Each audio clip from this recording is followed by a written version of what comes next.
I just came here to clarify some matters that they want me to clarify.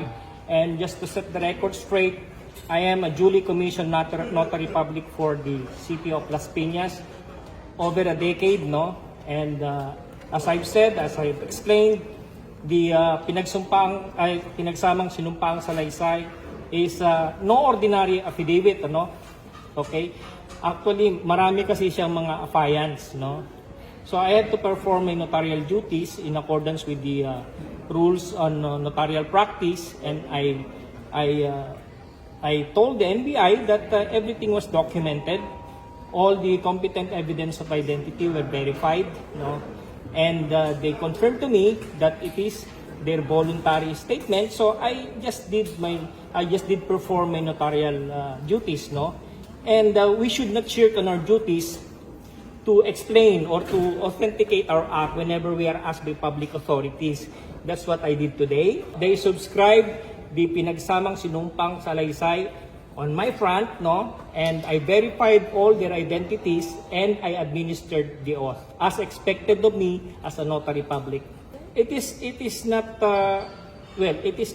different from all the affidavits that we do notarial acts for, no? It is a mere affidavit, only that there are so many affiants. The only problem with us is to how to squeeze it in the notarial register because there are 18 of them. Plus one, the witness, si Bishop. So yun lang naman ang kaibahan doon. Our duty is just ordinary, administer the oath. They affirm it, and we are bound to administer the oath because they confirm that it is their voluntary statement and allegations contained in the affidavit. So ganun lang, hindi po unusual yon. Meron namang mga affidavit na joint marami. Ito lang kasi 18, no?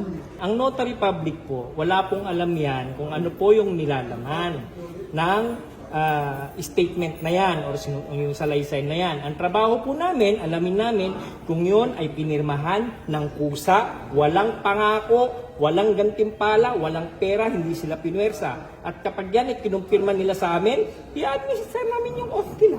Yun po ang trabaho namin. Yeah, I browse over it, but I have nothing to do with the contents of the sinumpang salaysay.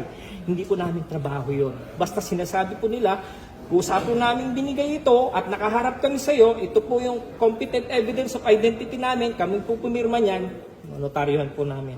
Hindi na po kasi ako tumitingin dyan kasi hindi ko na po alam kung anong totoo no? So ako, dinocument ko kung ano po yung notarial act na ginawa ko at dinocument din po nila. They are also anticipating any public scrutiny in the future, and I did it myself.